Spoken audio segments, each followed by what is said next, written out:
Hey, yo, what's up, everyone? How we all doing? I hope everyone's okay. Back with another video, kind of still linked into the whole Pearl Harbor video that we done the other day, and I thought it was an interesting way to do it. We're going to be reacting to the Battle of Midway, but from the Japanese perspective. I saw this video and I thought, oh, that looks cool. We can do that, but I'll have to split it up into like 22 minutes, maybe 20 minutes.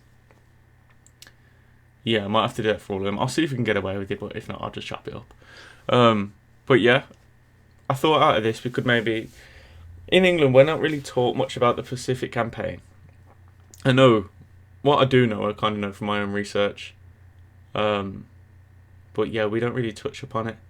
And I thought from this way, maybe we'll get some Japanese people in the comments as well. Maybe that could fill us in on what they learn in school about World War II. And obviously, a lot of my subscribers are American anyway, so you guys will always have your opinion as well. But maybe we could get some healthy debate going in the convo. I thought that'd be cool.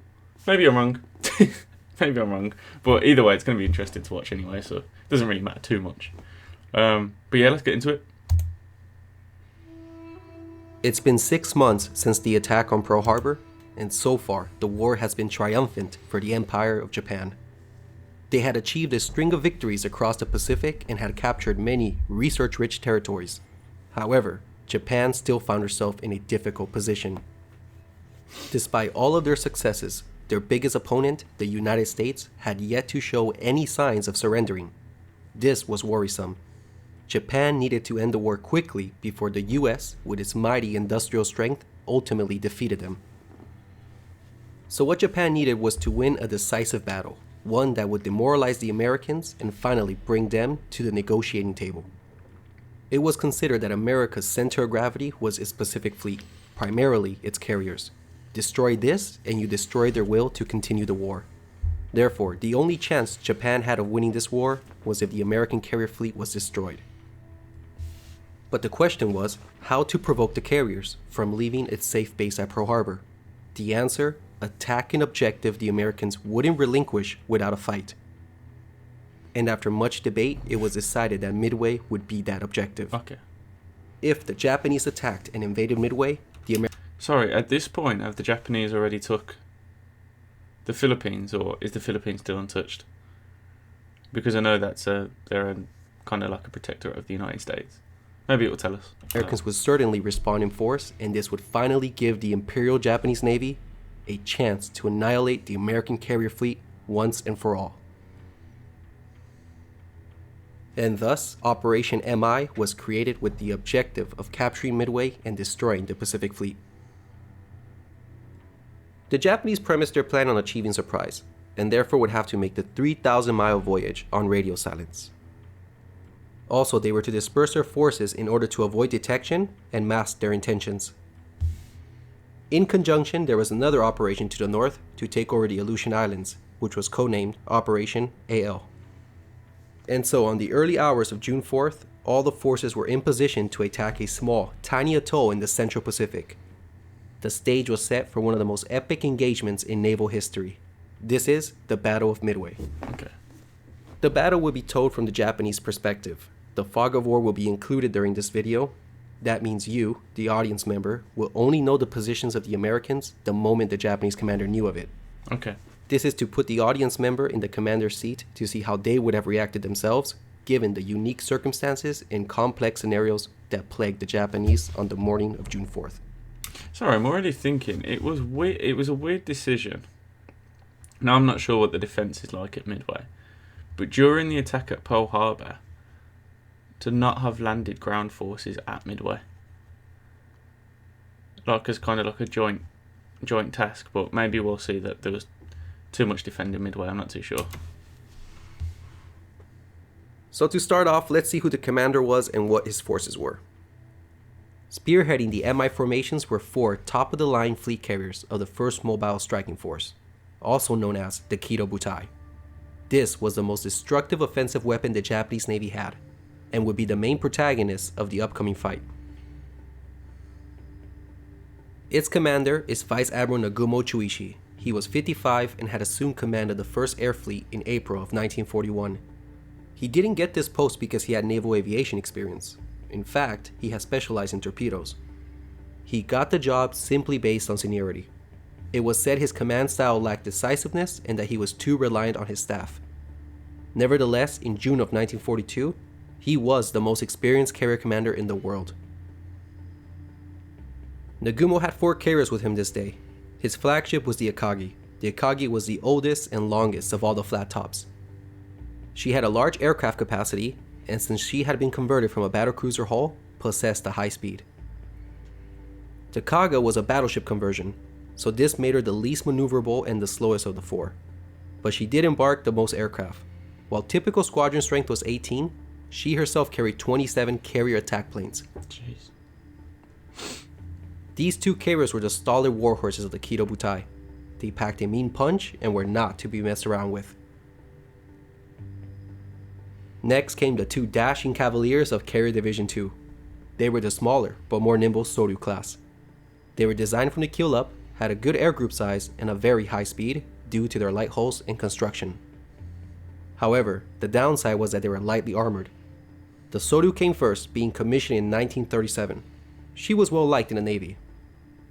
Her near sister ship, the Hiru, was almost identical, but had a larger bridge and was slightly better armored.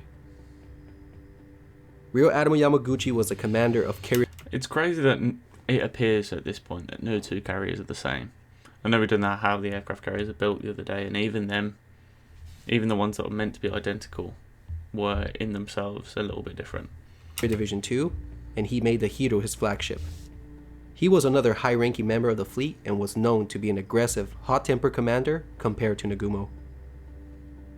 From the 4 carriers, Nagumo had a combined strength of 248 aircraft, 260 total aircraft if one includes the scout planes from his escorting cruisers. What was equally important than the aircraft themselves was the quality of Nagumo's air crews.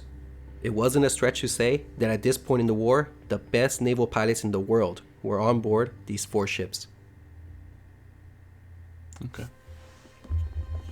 Nagumo's mission was not going to be a walk in the park.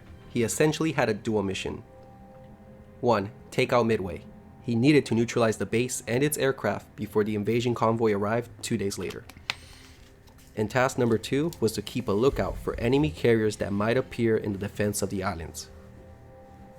Now this was unlikely, as the Americans were not expected to react so quickly to the invasion. But as a safe measure, he was to keep half of his strike force armed with anti-shipping weapons in the event the Americans did show up early. It has to be mentioned here that there were some ominous signs for the Japanese. As mentioned, the Japanese were counting on surprise for this bold operation to succeed. However, on the eve of battle, there were signs that this may not be going their way. Intelligence had revealed suspicious enemy activities around Midway, meaning the Americans were more alert than they should have been. And second, it must be emphasized that the Japanese, up to this point, have failed to confirm the location of the carriers. The Japanese believed they would have to face against 2, possibly 3 carriers to their 4, so it was imperative that they get a confirmation of their whereabouts. It was believed that they would still. They had the same problem at Pearl Harbor as well, if you guys remember. I know a lot of you already know. The aircraft carriers weren't there and they dealt basically no damage to any of them. And I think at this point during the war, what was it, the Americans had 8? 4 of them in the Pacific, and I can't quite remember. Maybe the other 4 on the East Coast, maybe. I mean, the West Coast. The East Coast. Still be in Pearl Harbor during the first days of the operation, and there were 2 attempts to verify this. The first was a reconnaissance mission to reconnoiter Pearl Harbor. However, this mission had been cancelled. But there was still a fallback plan. A picket line of submarines ahead of Nagumo's force. And so far, none of them had reported anything at all. This indicated to Nagumo that the American carriers were most likely still in port. So as far as Nagumo was concerned, everything was going as planned.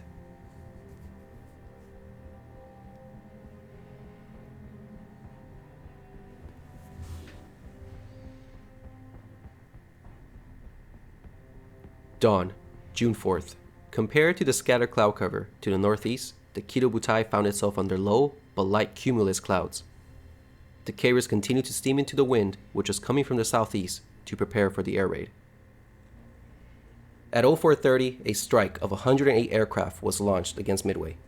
All of these planes were launched in just 10 minutes, a testament to the skill and training of the Japanese pilots.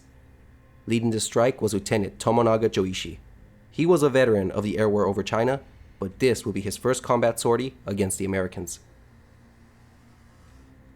Nagumo had to keep the other half of his planes in reserve in case American carriers appeared.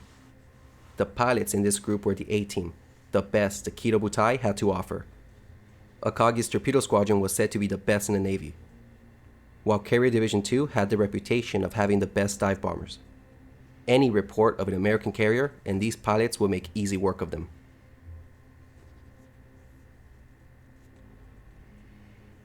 At the same time of the launch of the Midway Strike Group, reconnaissance planes were sent out from the escorting cruisers.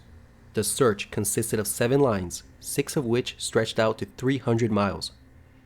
Clearly, with only 7 planes to cover more than 176,000 square miles, the search effort can be considered half-hearted, perhaps even negligent.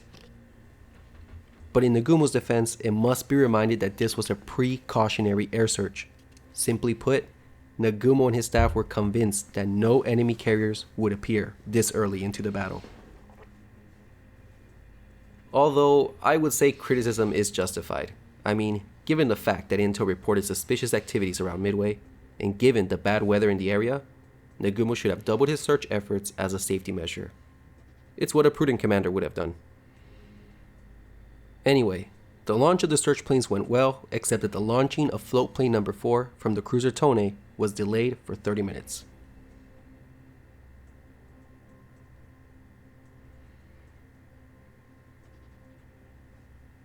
As the military proverb goes, no plan survives contact with the enemy, and today would be no exception.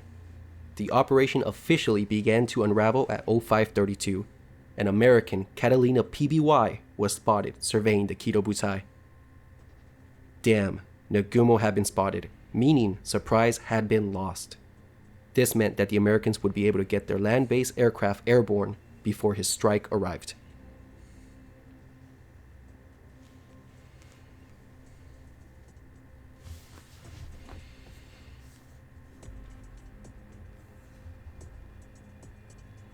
As predicted, the Americans had been able to launch all of its planes before the strike arrived.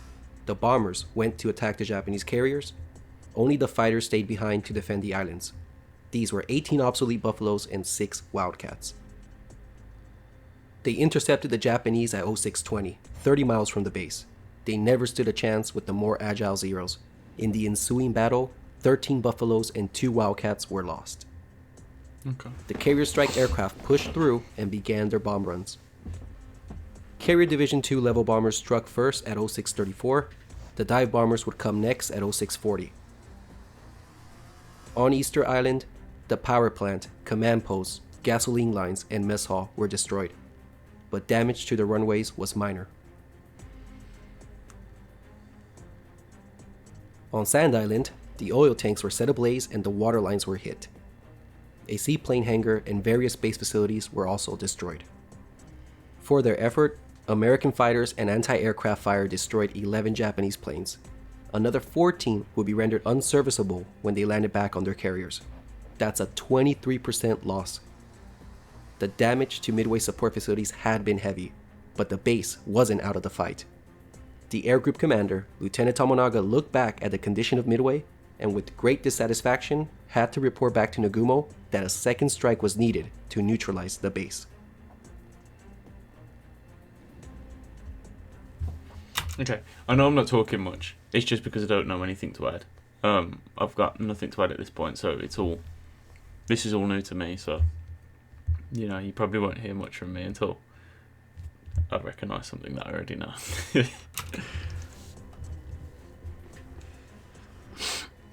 What follows next is a series of complicated events and situations happening to both the Kido Butai and on board Nagumo's headquarters. So I'll tackle them separately, starting with the initial airstrikes against the Kido Butai. At 0710, 6 TBF Avengers and 4 Army B-26s were spotted approaching the Japanese carriers. This would be the first of 4 separate attacks from Midway-based aircraft that would harass them throughout the early morning.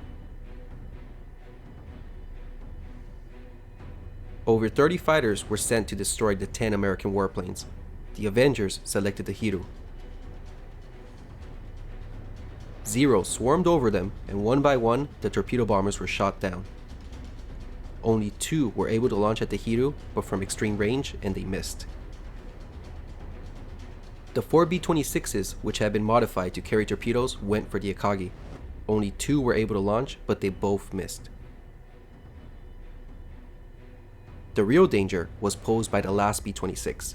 The damaged bomber made no attempt to pull out of its attack. Instead, it headed directly for Akagi's bridge. Nagumo and his staff saw this and were shocked. The Americans were not supposed to show this kind of bravery. The bomber pressed on, and at last minute, narrowly missed the bridge and crashed into the sea. Whoa. So, hats off to them Americans, man. They did not give a shit, man. They died like fucking heroes. And I know what he means. Like, usually it's not the Western way to sacrifice yourself as it is in the East. I know the Japanese were big fans of it with kamikaze and banzai attacks. So when he says the Americans weren't expected to show this kind of bravery, you know, I guess that was a sign of things to come.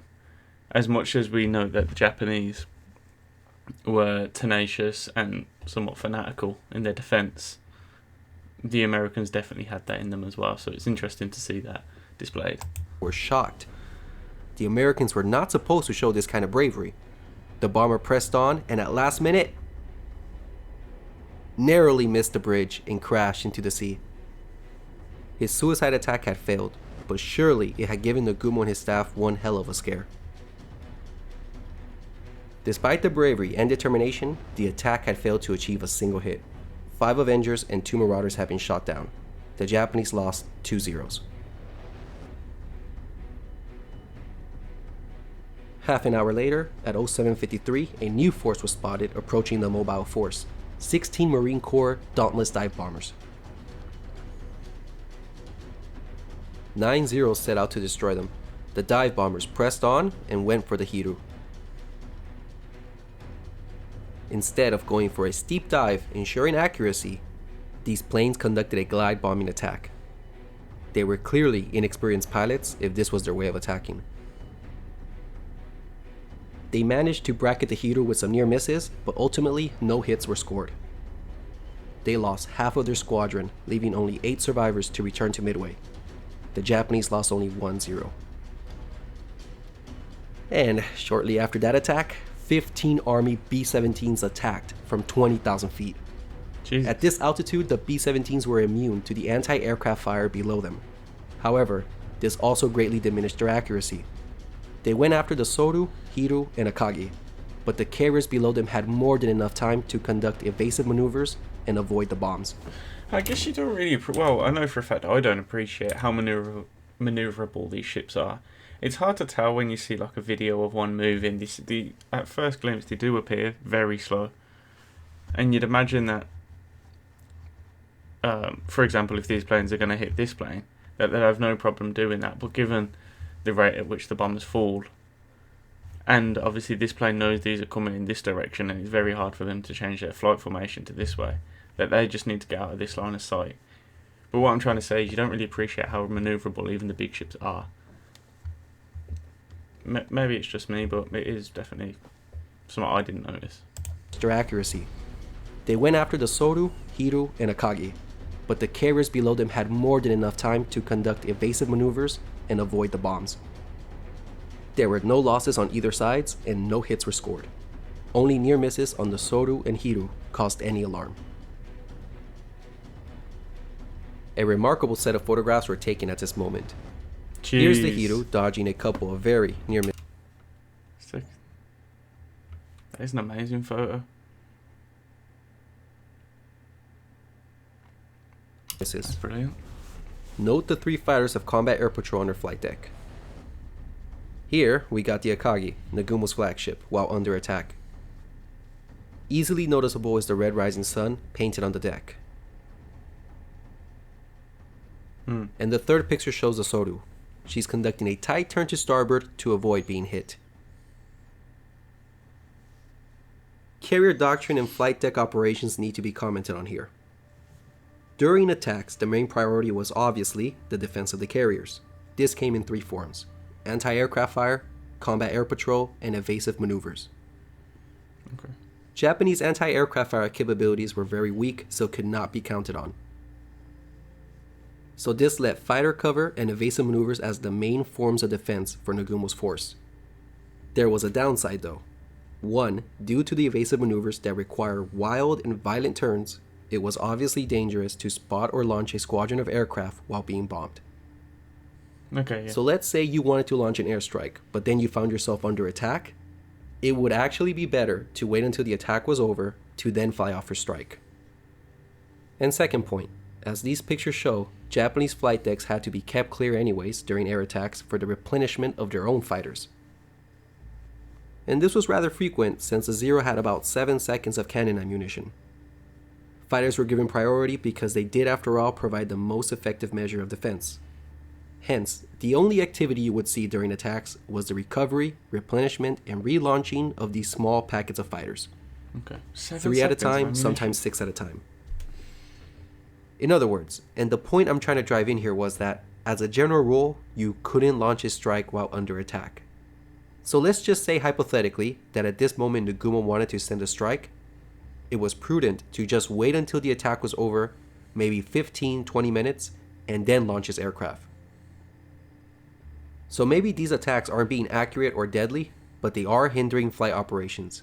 Keep this in mind as you will see the fateful consequences of it. Okay.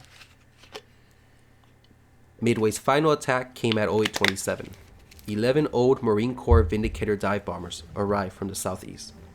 These were obsolete bombers and they wisely decided not to go for the formidably defended carriers. Instead, they selected the battleship Haruna as their target. There were 11 fighters on combat air patrol to oppose them. The Americans persisted and made their dives on the Haruna, but once again, none of them scored a hit. 2 Vindicators were lost during the attack. And, in the midst of all of this, a submarine had been spotted, and at 0825 it fired a torpedo at the battleship Kirishima. Damn. The battleship dodged it by turning to port, and the destroyer Arashi was detached and sent in pursuit to chase down the submarine. As you can see, this had all been a narrow escape for the Japanese. These series of close calls surely had everyone on. So, at this point, it's clear to see that the Americans have a more advanced or better variety, bigger variety. But experience is obviously on the side of the Japanese, and I think we're kind of seeing that come to a head now, but it is worth noting that every American pilot that survived this attack has gained this experience and will come back more even deadlier than they did before. Whereas the Japanese technology won't advance in that time. So it's kind of like, this is like not leveling out the playing field, but there is developments being made in every battle. A narrow escape for the Japanese. These series of close calls surely had everyone on the edge of their seats. Although the Japanese were impressed by the determination of the attacks, they were not impressed by the skills of these pilots. Despite 52 planes being dedicated to the attack, not a single hit was achieved on the Japanese. The biggest success these attacks had was that it had kept the Japanese off balance from 0700 to 0830, which, as we will see, was a critical time for Nagumo.